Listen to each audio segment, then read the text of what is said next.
Comenzamos hoy la lección número 5, fuente de autoridad.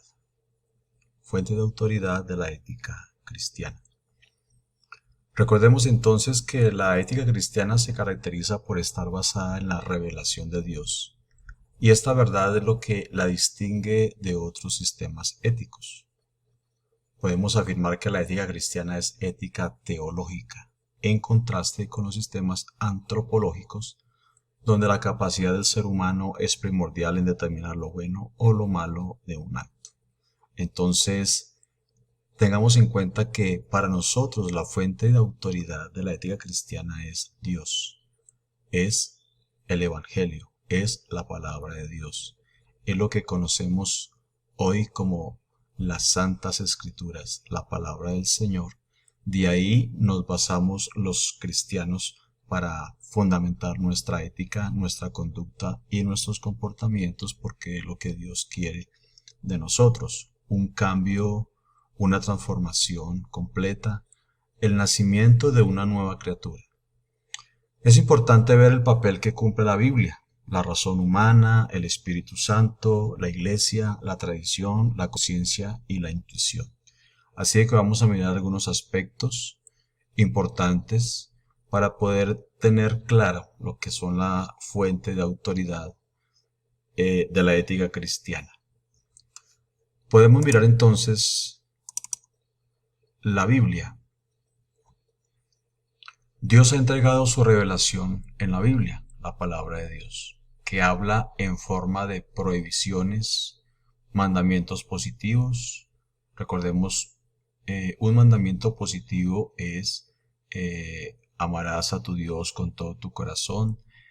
Otro ejemplo podría ser honra a tu padre y a tu madre. Es decir, son mandamientos de hacer. Tienes que hacer esto.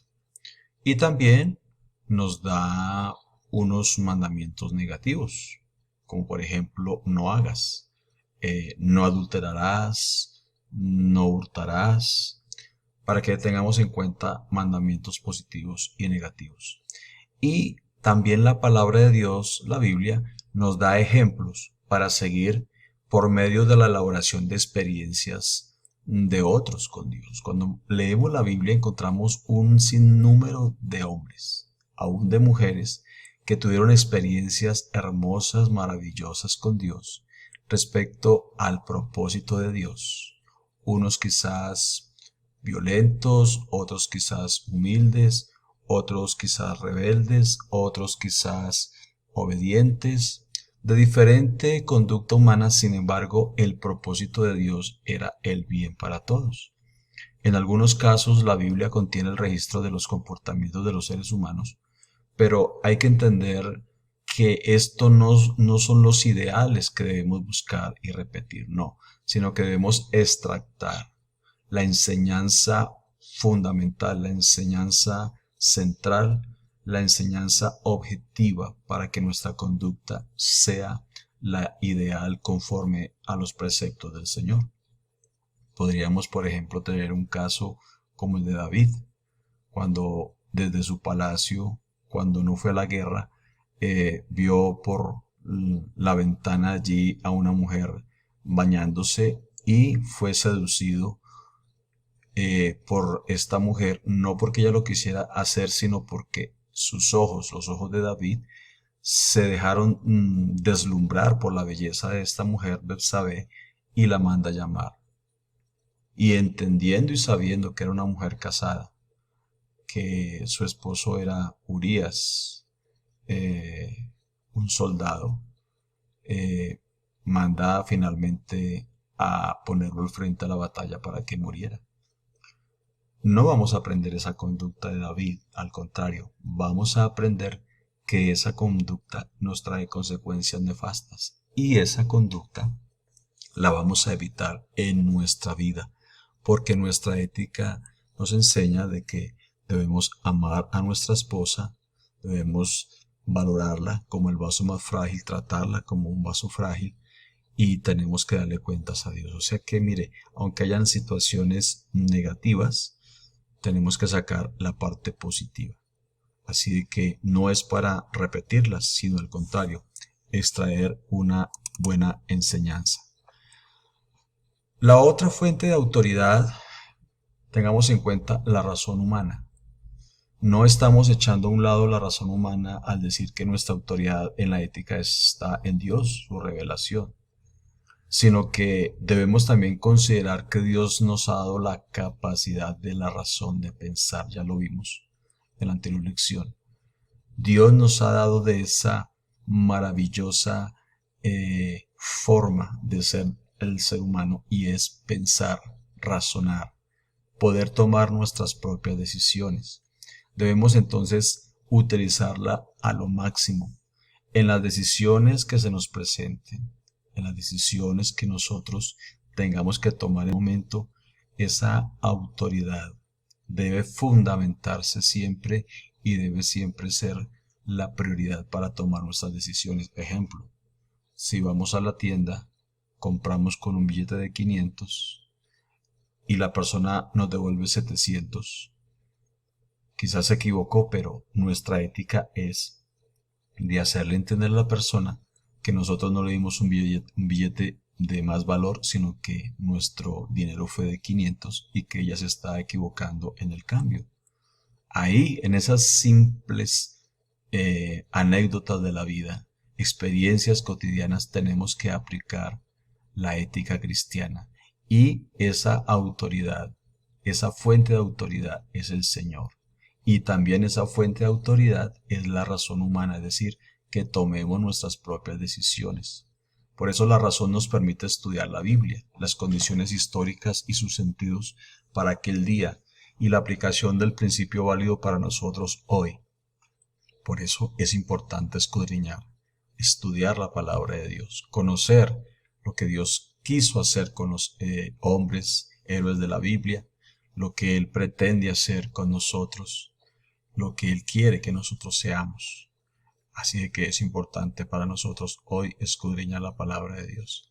De otro lado, ver cómo los avances de hoy día pueden ser compatibles con la revelación divina. Así de que hay que ser razonables, hay que ser estudiosos, hay que estudiar, hay que conocer la palabra de Dios, pero también hay que ser sabios. ¿Para qué? Para tomar nuestras propias decisiones en muchas situaciones que se nos presenten. Tenemos otra fuente de autoridad de la ética cristiana y es el Espíritu Santo. Habrán casos cuando para tomar una decisión es menester contar con la iluminación e inspiración del Espíritu Santo, porque vendrán situaciones fuertes a nuestras vidas, vendrán situaciones en las cuales tendremos que tomar una decisión que va a ser fundamental para el resto de nuestros días, y para eso es necesario contar con la iluminación, la inspiración del Espíritu Santo. Tenemos que ser llenos del Espíritu Santo. Es la promesa del Señor. Arrepentidos y bautícese cada uno de vosotros en el nombre del Señor Jesucristo para el perdón de los pecados y recibiréis el don del Espíritu Santo. Miren que esta promesa es hermosa para los hijos de Dios, porque es a través del Espíritu Santo que nosotros podremos tomar decisiones en algún momento difícil de nuestra vida. Podríamos dar un ejemplo.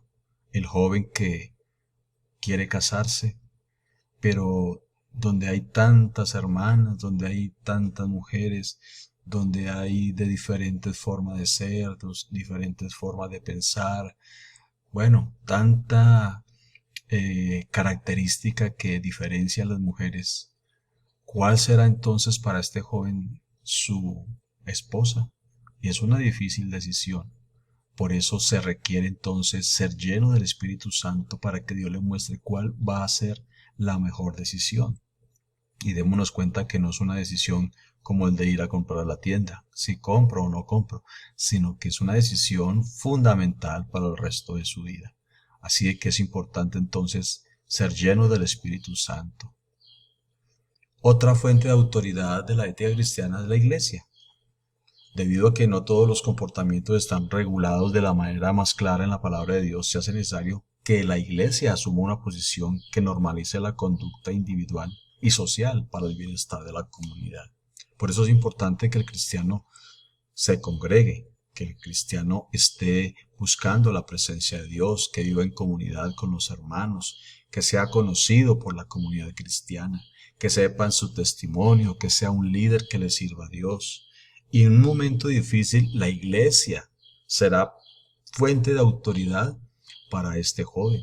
En la iglesia se puede recibir una disciplina si algún joven se está comportando mal. En la iglesia le pueden ayudar en su aspecto familiar, ejemplo, la oración. La iglesia le podrá ayudar en un momento difícil de salud, orar por sanidad. La iglesia, que es donde están las columnas, hermanos de fe, hermanos con mucho conocimiento, ahí nos pueden también dar fuentes para salir adelante y son fuentes de autoridad. Como dice Romanos capítulo 13, versículo 1, tenemos que someternos a las autoridades y la iglesia es una autoridad. Los pastores son autoridad, los diáconos son autoridad, los líderes son autoridad. Por eso es importante congregarnos y que en la iglesia hayan verdaderamente líderes que nos ayudarán en algún momento. Y ya para ir terminando entonces, tenemos también la tradición, la conciencia y la intuición. Sin embargo, entendamos, mis hermanos y estudiantes, que en la tradición, en contra de la opinión general de los creyentes, debido al temor de caer en el mismo error de la doctrina romanista, es decir, católica, el desarrollo de la iglesia reviste importancia para sentar bases éticas. Aunque la religión tradicional tiene normas, recordemos que la mayoría son normas de hombres, no son normas bíblicas. Y para algunos, la iglesia tradicional es fuente de autoridad, pero no de Dios, sino de hombres. Eso hay que tenerlo en cuenta. Está también la conciencia. La conciencia es una alarma interna que Dios ha colocado en nuestro interior y nos ayuda a tomar decisiones correctas de comportamiento. Así de que Dios actúa y nos llama la atención por medio de la conciencia, que también es fuente de autoridad. Todos tenemos conciencia. Unos dicen que no hay conciencia en aquel hombre malo, pero ese hombre malo llegará un momento en que tomará conciencia, es decir, Dios le hablará al corazón, este hombre recordará que lo que hizo estaba mal y yo creo que llegará a un arrepentimiento. Y terminamos con la intuición. A veces es necesario usar el sexto sentido. Recordemos que la intuición científicamente no está comprobado ni corroborado de que en verdad hay un sexto sentido, pero hay algo dentro del ser humano que nos indica en algún momento de la vida qué podemos hacer, qué no podemos hacer. Hay a veces actuaciones en que decimos no a tal cosa y después decimos, pero ¿por qué yo dije no? Y pues nos ponemos a meditar. Y nos damos cuenta de que fue una decisión acertada, pero quizás no con fundamento ni con lógica, pero que nos ayudó en un momento crítico y eso hasta nos pudo haber salvado la vida. Entonces son situaciones en que se pueden presentar alguna problemática que digamos de respuesta un no o un sí, sin pensar o sin fundamentar mucho en ella, pero al final será una buena decisión. Son casos extraños, pero lo importante es tener a Cristo en el corazón para que Él guíe nuestra vida. Recuerde que su palabra dice en Hebreos capítulo 10 que Él pondrá sus leyes en nuestro corazón. Y cuando Cristo reina en nuestro corazón, nuestra vida es una verdadera ética, es un verdadero testimonio porque tenemos una autoridad y es la autoridad de Dios, la autoridad de la palabra de Dios, la autoridad del Espíritu Santo en nosotros. La paz del Señor Jesús, Dios los bendiga.